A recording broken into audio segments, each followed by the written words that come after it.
This is the third in a series of talks by visiting artists exhibiting in the Mock Community College Fine Arts Gallery. Hopefully, the gallery is right there. You most likely pass by it.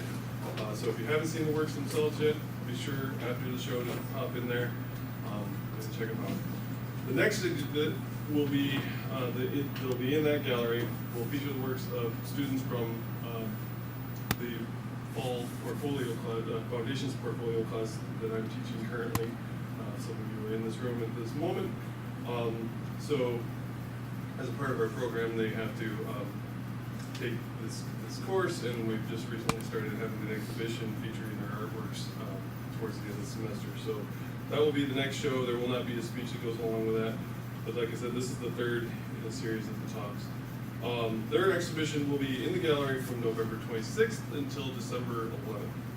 And this event that we're about to, Donovan's speech here that we're about to partake in will be, or is sponsored in part by the Ballinger Trust. All right, I'll read a little bit of the press release. So we are proud to present the work by Flint area artist and former Mock Community College student Donovan Entrekin, titled Attempted Artworks, Paintings and Drawings. His artwork will be in display in this gallery until November 20th. And it's my pleasure to introduce him because he's a friend of mine. I enjoy having lots of talks with him about artwork. Donovan is currently the director of the School of the Flint Institute of Arts, and he studied fine arts under Tom at first, right? Mm-hmm. With Tom Newsom and other instructors here at Mock Community College, and then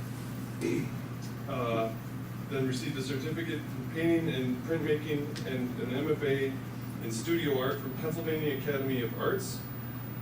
Selected exhibitions include the 10th Annual Nude Exhibition, Manifest Gallery in Cincinnati, Ohio, Masters of Drawing at the Dow Museum of Science and Art in Midland, Michigan, and Flash at the Ellipsis Gallery in Philadelphia, Pennsylvania.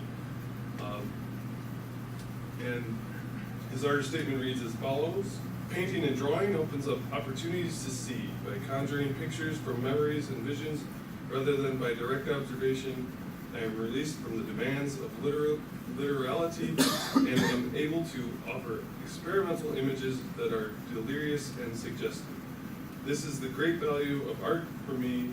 It offers a chance to penetrate fleeting spaces that are familiar yet ecstatic and revelatory. My paintings are made for people who prefer dreams over elucidation. So, without any further ado, Mr. Donovan Entrekin.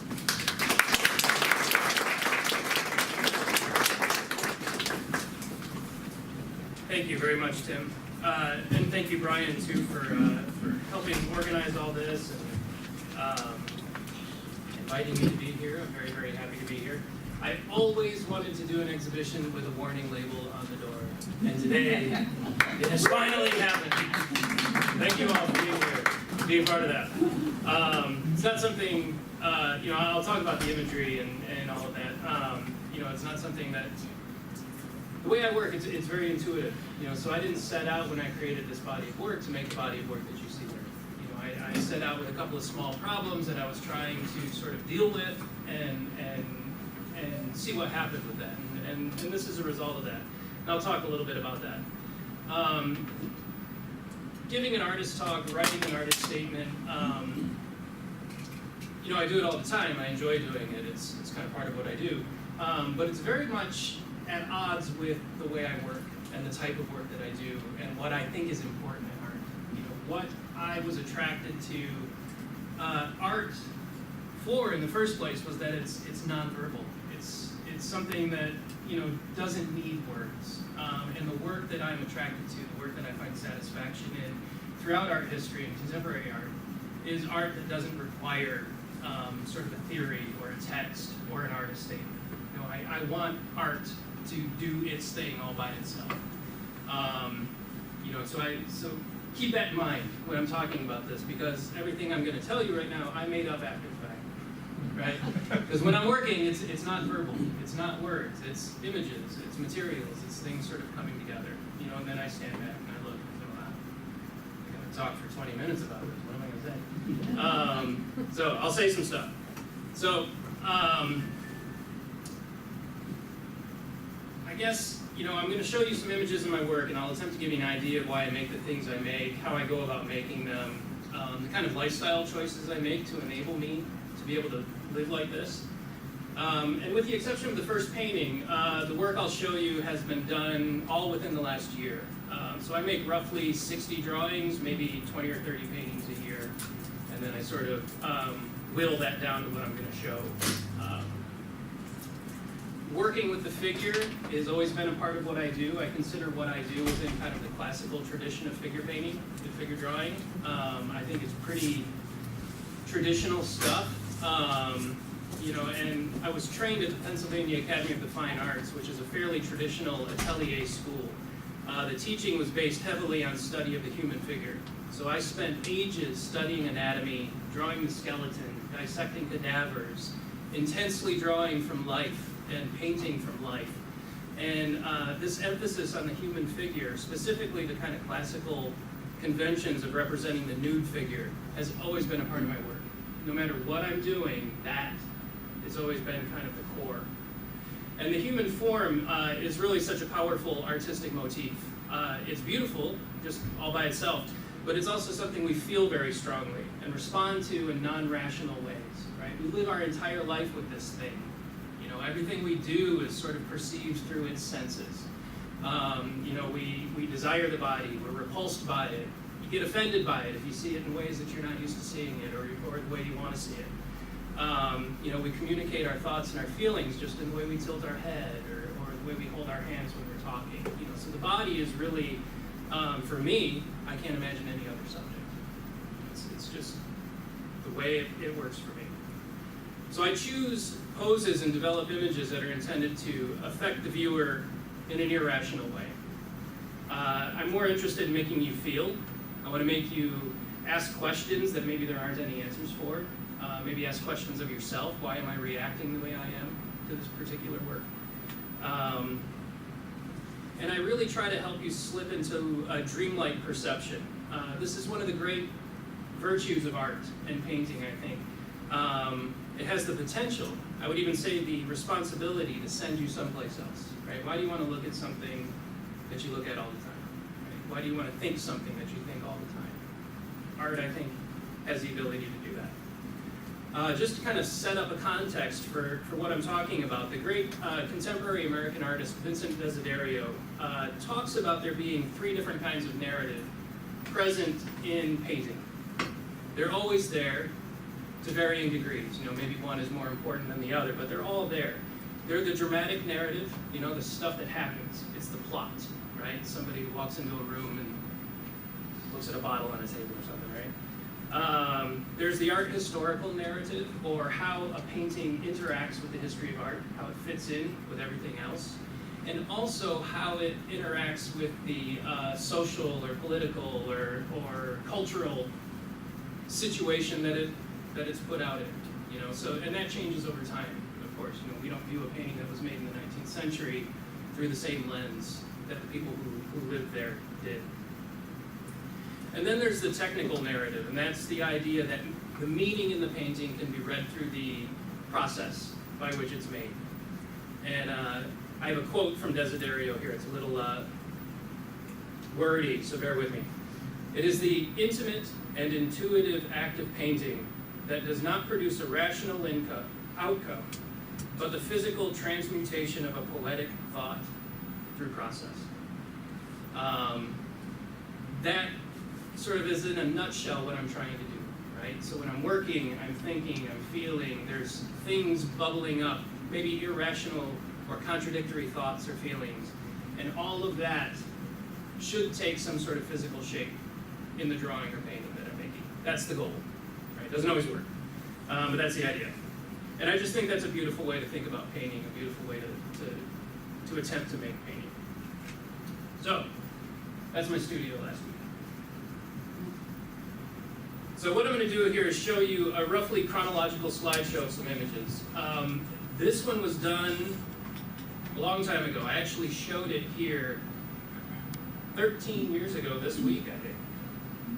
But I wanted to put it here to give you some sort of context and show you where I'm coming from. Everything else that I'll show you is less than a year old.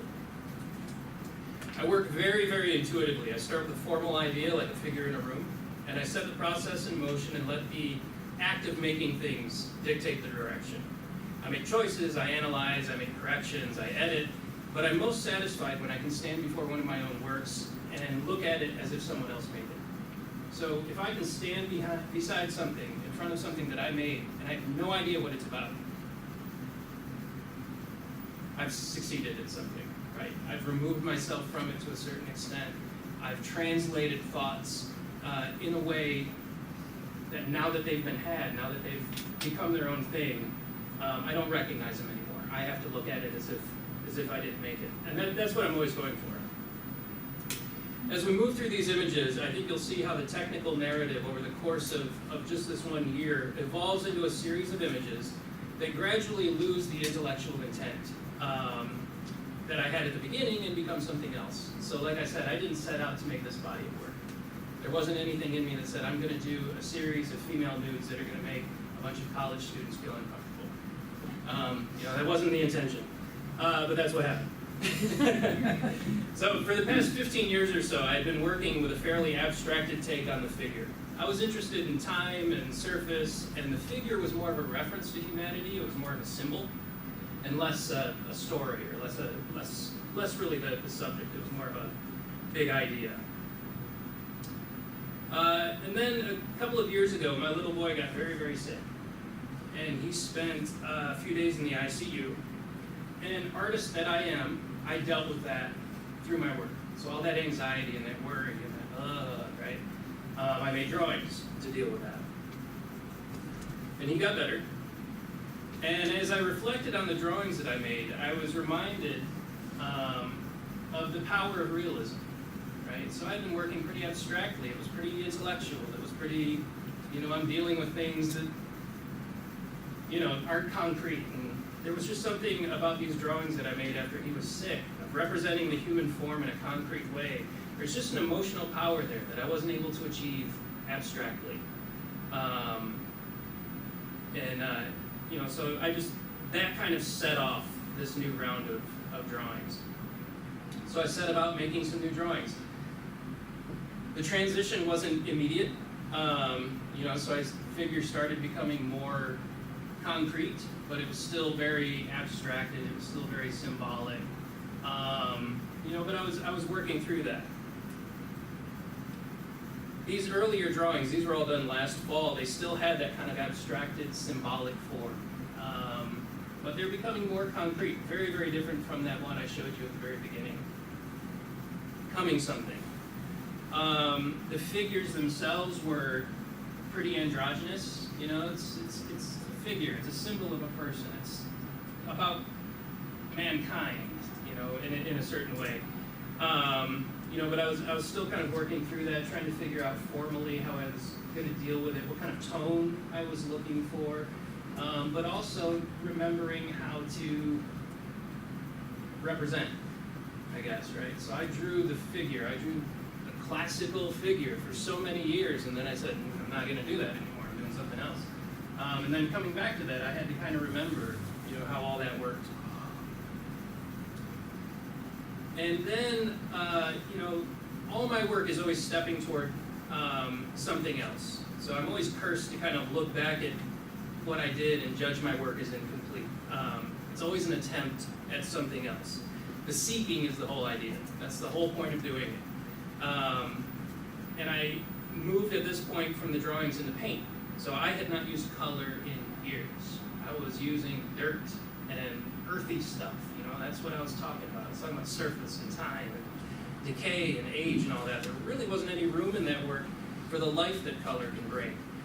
So I took some tentative steps. I did some kind of portrait heads, trying to figure out what color had to say in my work and whether it was part of what I was going to do. And again, the motif was pretty unsatisfying. The heads were still kind of abstract shapes. They were dark, they were ominous, they were hinting at something, but they almost kind of felt like an illustration. It's like, oh yeah, I'm going to do a head.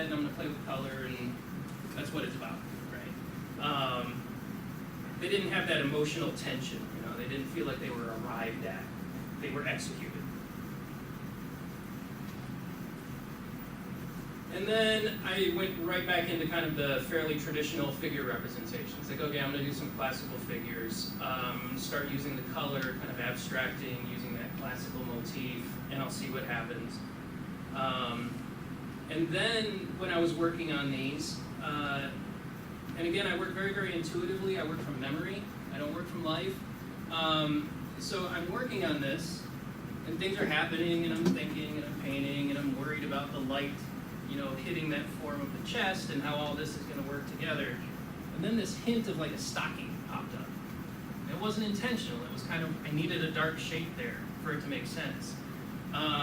You know, and then I work on the painting and I stand back and I go, oh, yeah, that's something else, right? That's not classical anymore. There's a stocking there. This isn't a nude. This is naked. You know, something's happening. But it started to buzz. It's like, well, you know, something's going on here, and it's kind of exciting. And then this figure happened, much bolder, right? And as the images started to take on a more overt erotic nature, I had to be on guard against the dramatic narrative taking over, right? I worked very, very hard to keep my images as open as possible in terms of dramatic narrative. I don't want to tell a story. That is not what I want to do. So a lot of my process is about frustrating that reading. I think about, you know, if you're TV watchers, right? You all like prestige TV, right? You watch all that stuff. I think about the difference between something like Twin Peaks and Game of Thrones, right? Game of Thrones has all these complicated things going on, all these story threads, all poignant imagery, all this stuff going on. But at the end, it all gets tied together, right? Questions get answered, everything falls into place, it's nice and neat, fits into a box, it's done. I hate that. Because you're done and it's done. You're over, you walk away. Something like Twin Peaks, on the other hand, sort of creates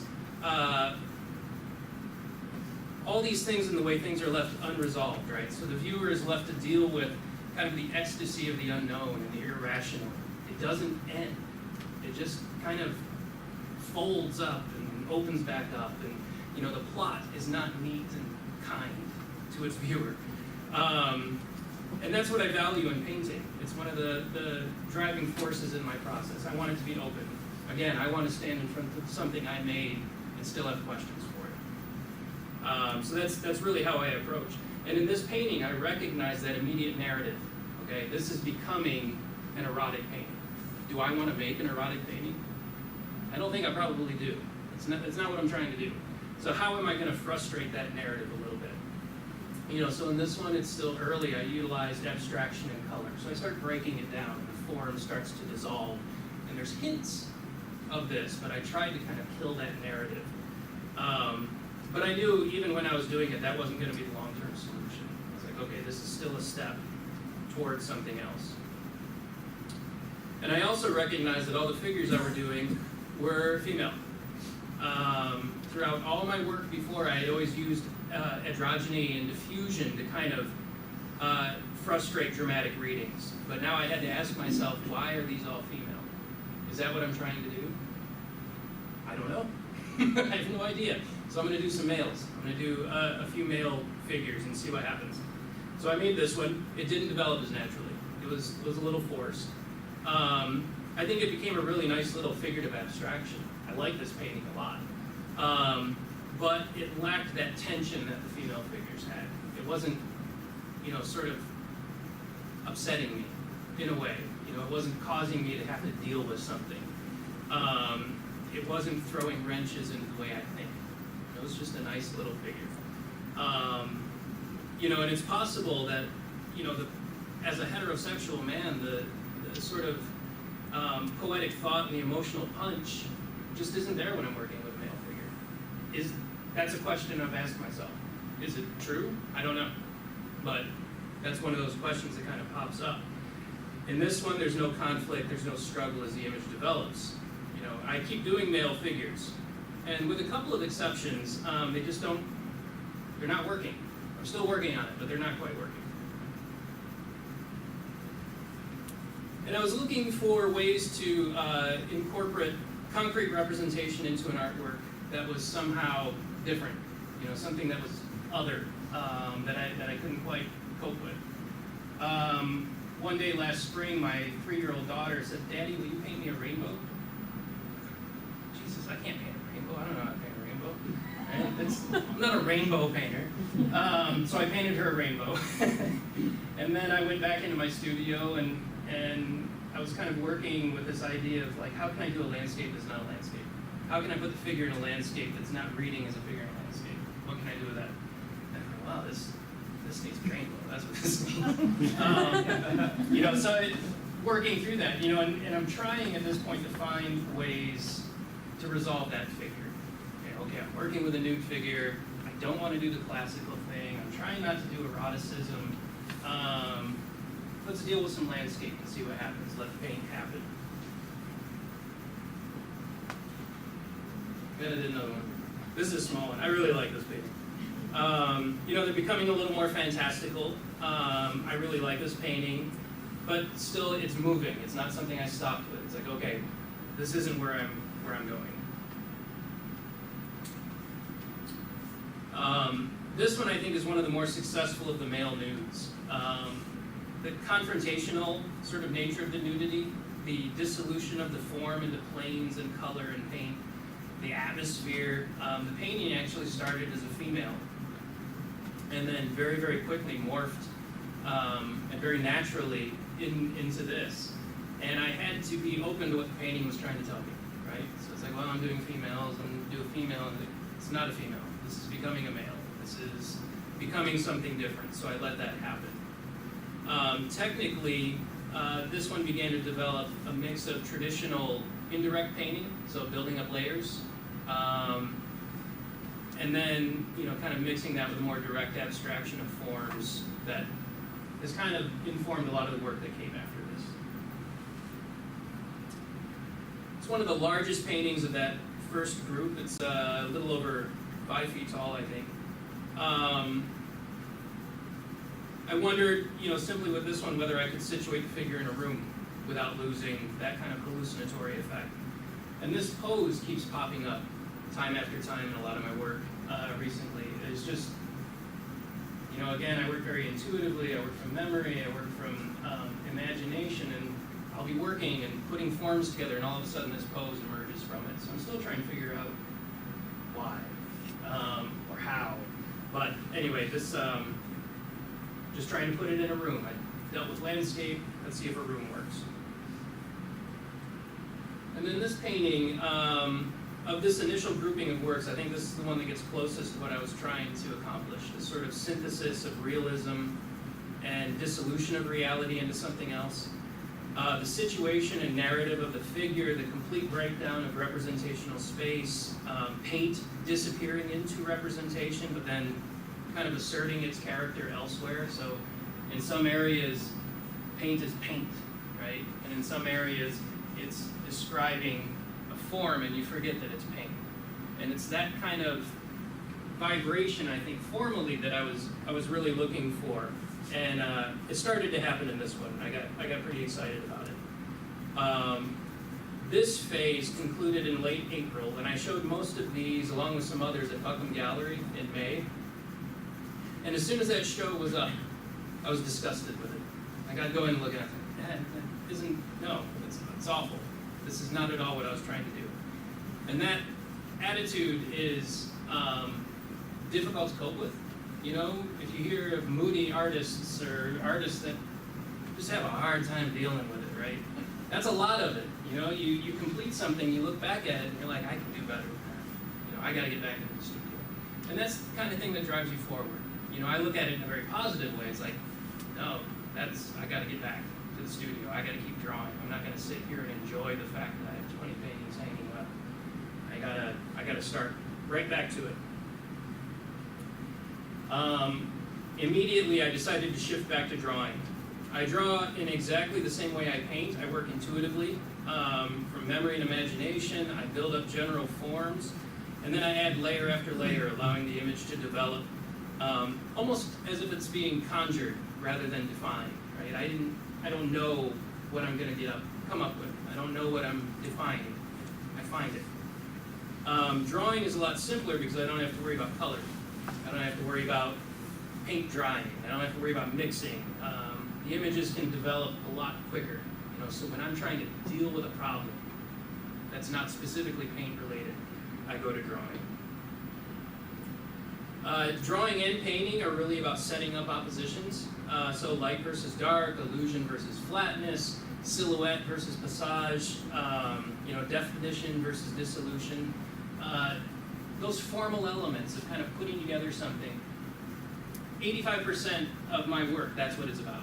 I'm dealing with formal problems. I'm trying to make an interesting composition. I'm trying to make edges and things come and go. That's really mainly what it's about. Again, similar poses keep cropping up. Sometimes I rebelled against it for a while. I think, I just did that one, But it kind of ended up thinking about it like a musician kind of riffing on variations of a melody. There's something concrete there that you can hold on to while you're kind of dealing with something indefinite.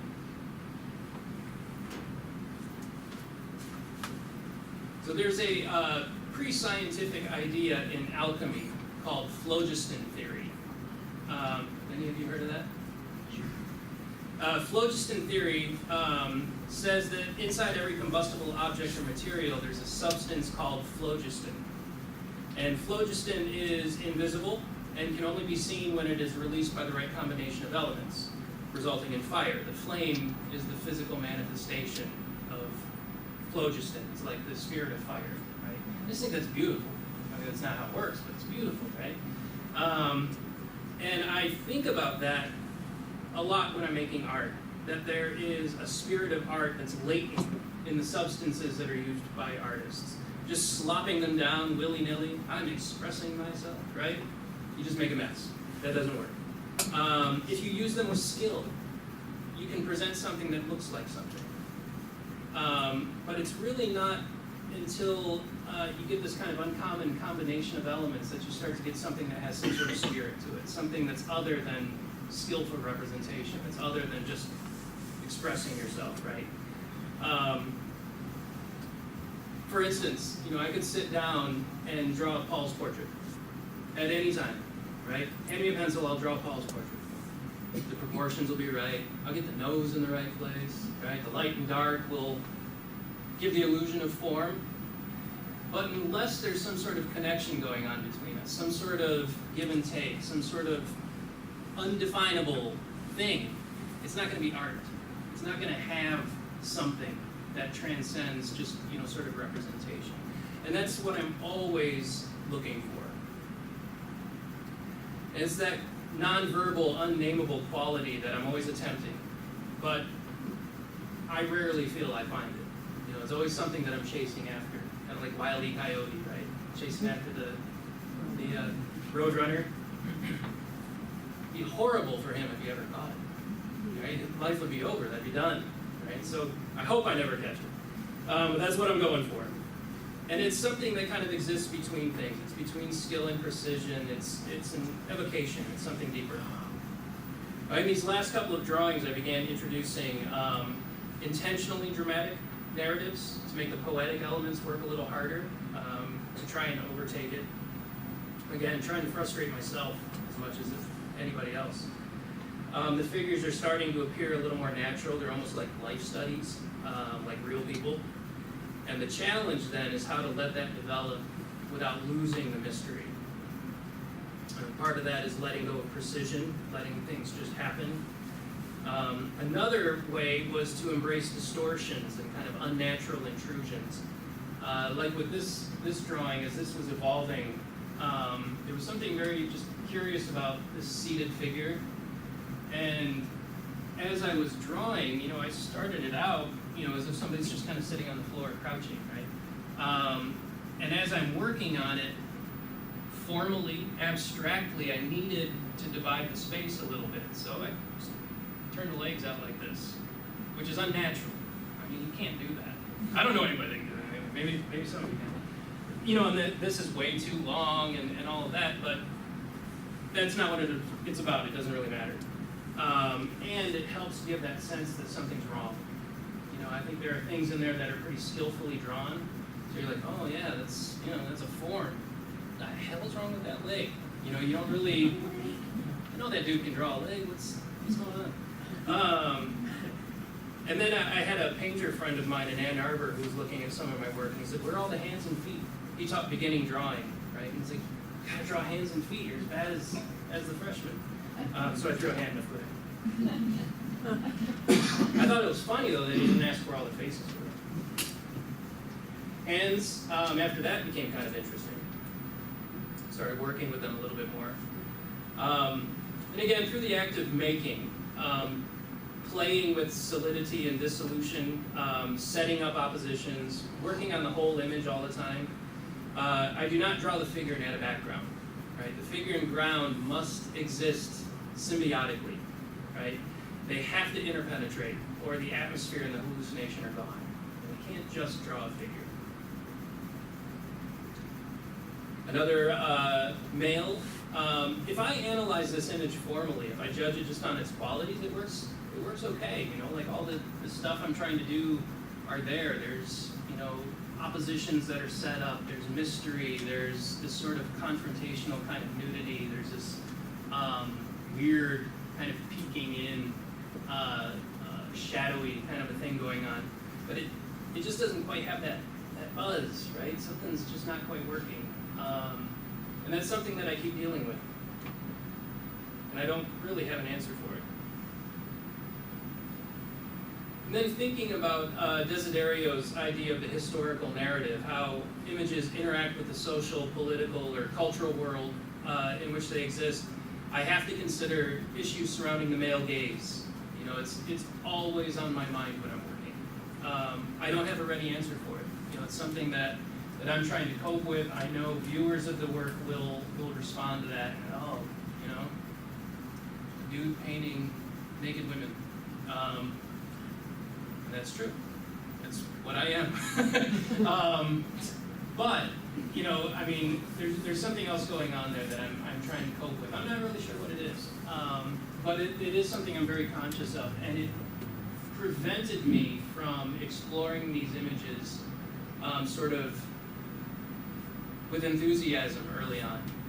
I kept rejecting them. The nude would start to pop up as I'm working. I'm like, no, I can't. That's not what I'm going to do. I'm not going to do that. But it was persistent. There was something that was trying to say something in these drawings, so I had to kind of relax and let it happen. I don't have an answer for it, but it is something that I keep dealing with. I don't consider the images erotic or sexualized in any way. I'd be pretty disingenuous to stand up here and say that's not at all there, or that other people are not going to see that there. That would be very, very dishonest. But it's not what I'm thinking as I'm making them. I don't read that there. I read the figures as pretty powerful, as being in control of whatever realm they exist in. I've created images that aren't shy at all, but I view them very much in that sort of classical nude context, just without the fig leaf, right? They're not as shy as and as demure, I think, as some of the images that we see of the nude in our history. They're not just objects and surfaces. They're trying to say something a little bit different. But ultimately, and ideally, each viewer is going to experience the images on her or his own. To some people, and this is just a reality, they're going to be filthy pornography. I can't stop anybody from reading them that way. I hope they don't, but some will.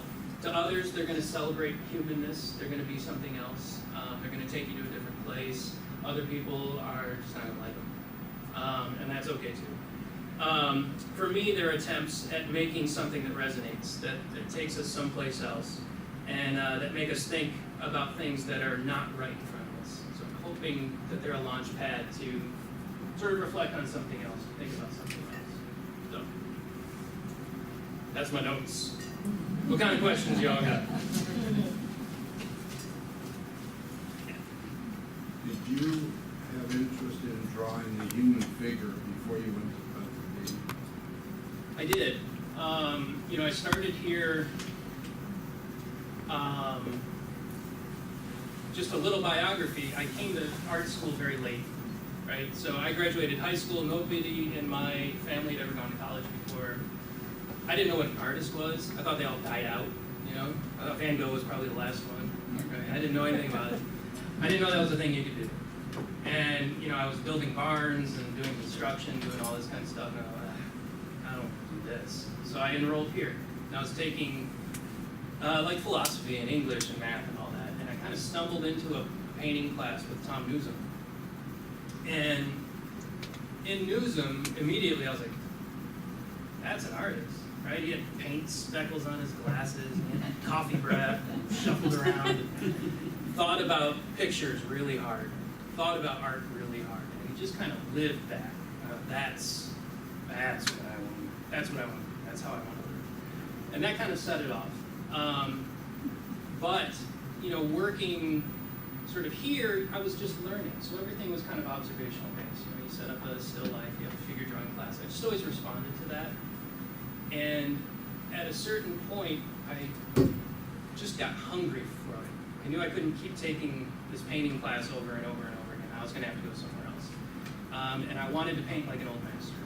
I don't know why. It was totally irrational. I want to know how to do it right. So I chose the Pennsylvania Academy. I knew it was the oldest art school in the country. I knew, you know, all this kind of stuff. So I kind of pursued that path intuitively. Did Tom know before he passed away that the influence he had on you? I wrote him a letter. He helped me get into the academy. So he wrote me a letter of recommendation, helped me photograph my work for the portfolio. He didn't think I should go there. You know, he didn't see it in my work.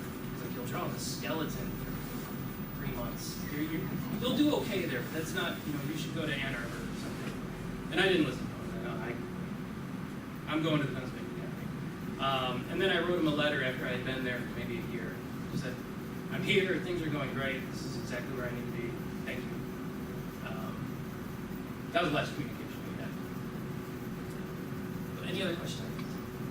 When someone offers you a narrative about this series or any of your work, what do you do with that? I love it. You know, I mean, it's, especially if it's something that I couldn't have considered.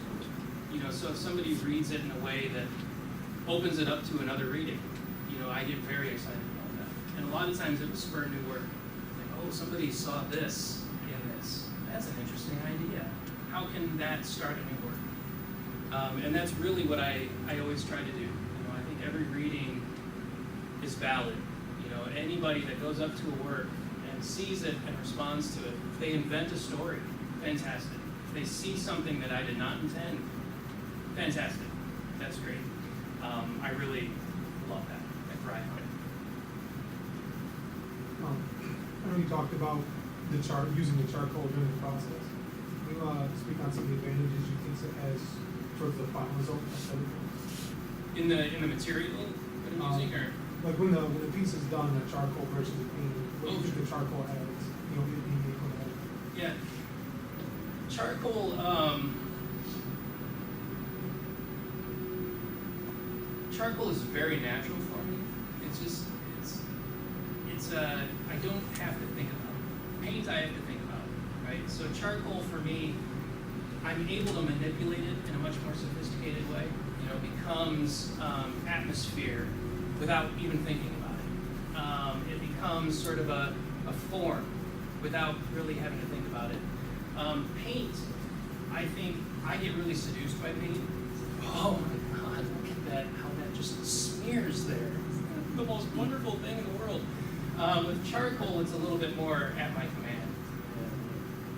I'm gonna make this happen. You know, so I think I have more control over charcoal. The images, the resulting images, I think tend to be darker in concept. I think with the charcoal, because it's so about light and dark, you know, and the color doesn't come in and be pretty, right? You know, so I think I respond emotionally probably a little easier to the charcoal drawings. And what I'm doing now, you know, I finished up this group and we got it hung up and I went back to my studio And I started some very, very classical type oil paintings that are using the paint very much like charcoal. You know, so they're indirect, they're sort of layered and very, very atmospheric. So, you know, I'm recognizing kind of the power in that subtle, and I'm letting the paint, or rather, making the paint follow that lead. We'll see where it goes. That's where I'm at right now. Did you use vine charcoal? Yes. Most of it's vine. You know, so I start with very, very soft vine. I have big chunks of it, just move it all around. And it's very abstract. You know, I work very much like an abstract expressionist. So I make a mark, I react to it. I make a mark, I react to it. And eventually that figure starts to emerge from it. But I'll use vine charcoal for a long time. I'll fix it, add another layer, fix it, and then I start sanding it down. So I erase as much as I can erase, and then I get out a block of sandpaper, and I'm sanding. And it ends up having this kind of, you know, the way like Jan van Eyck would paint, right? Just layer after layer of transparent oil paint just sort of builds up this luminous sort of form. That's what I'm trying to do with the charcoal. You know, so I'll sand it down, add another layer, sand it down. For the darks, for the real darks, I do go in with compressed charcoal.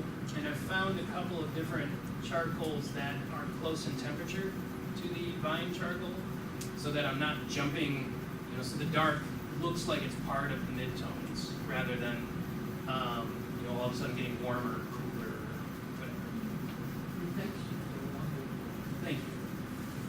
I work on rough watercolor paper, you know, so I can hit it with a belt sander,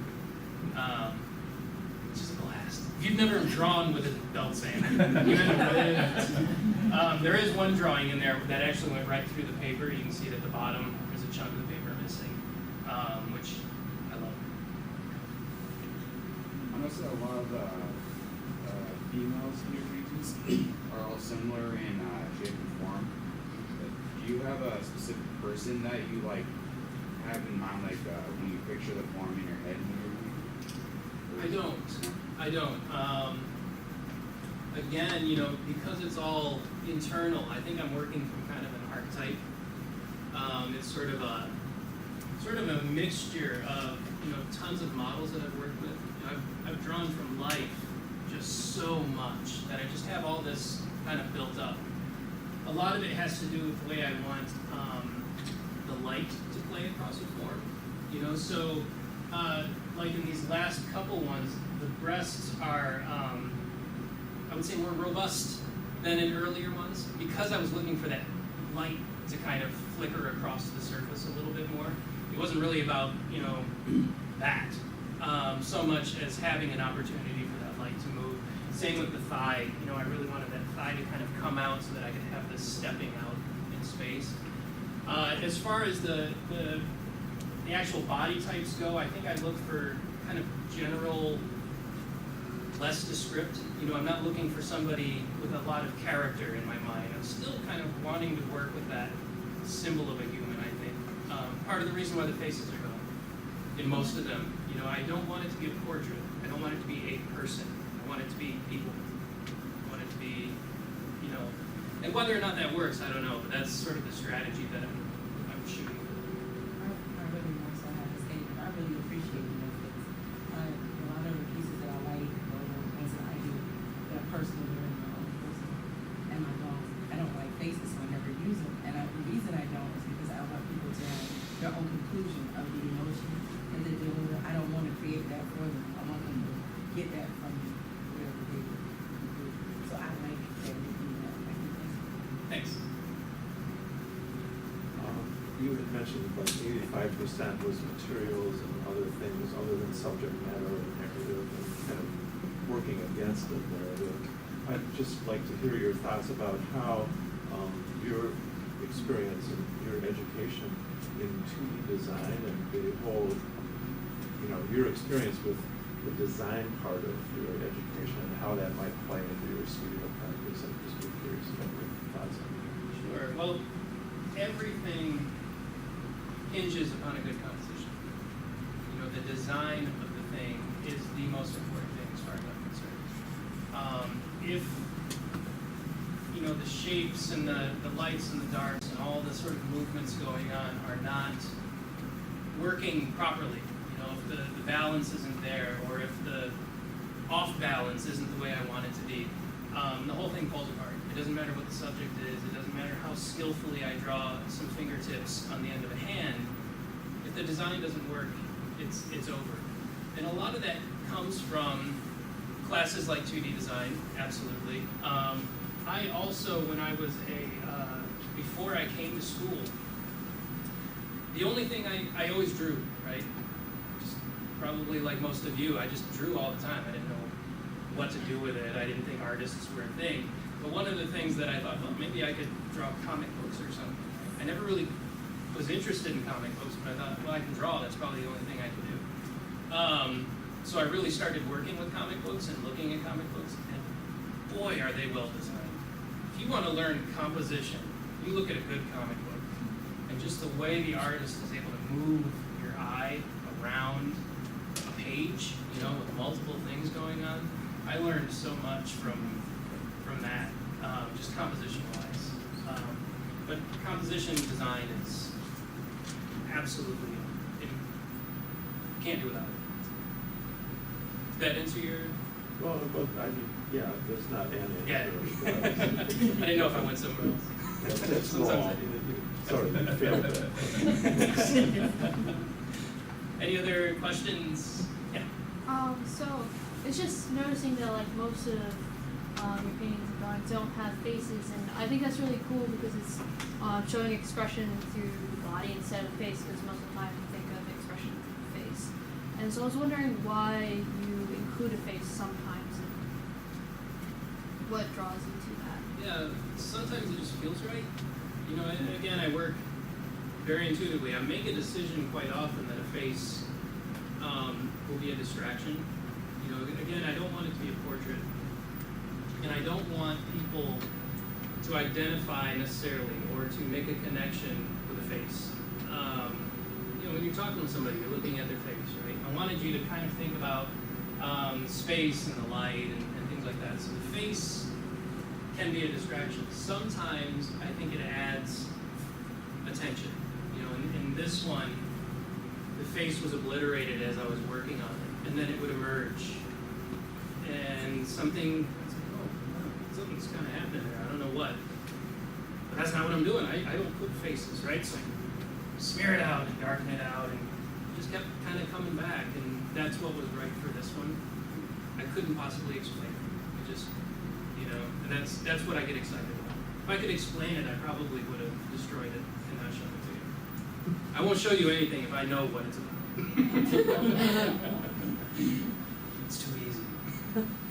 So any other questions? Yeah. You said in your introduction and as you spoke with the slides about you wrote all your commentary well after you did the drawings.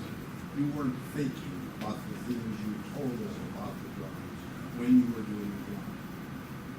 I've read many monographs, I've heard lectures, I've read books about artists analyzing what they were thinking, what they were doing, and I think bullshit.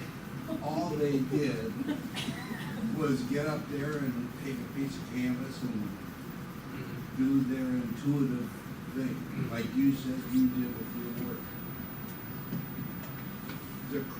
The art critics and the writers, you feel they go, generally speaking, they go too far trying to analyze what the artist was doing, or do you think they're doing what the artist never thought about? They're putting what the artist did into words professionally, because they're professional writers and critics. Or do you think, as I do, most of that is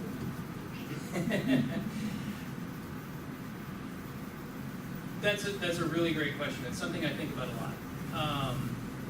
You know, critical response to art, I think, can be fascinating. And if it is if it is presented as here is my interpretation of what is going on, or here is how certain ideas in art apply to this, or this is how this fits in with all these other things, I think that's fascinating. I love to read that. I love to do it myself. You know, when I go to a gallery or museum, I'm like, oh, this relates to this, and you know, this artist must have known about this artist, and that's blast. You know, and it's a way of learning art very well. What I tend to respond very, very negatively to is artwork that comes after the criticism, right? So artwork that is led by theory, I'm just not interested. You know, so a piece of critical writing, that a piece of art becomes an illustration too. Whether that writing is by the artist, and so often it is, or by somebody else, that is where I'm like, that's bullshit. You know, that's not good art.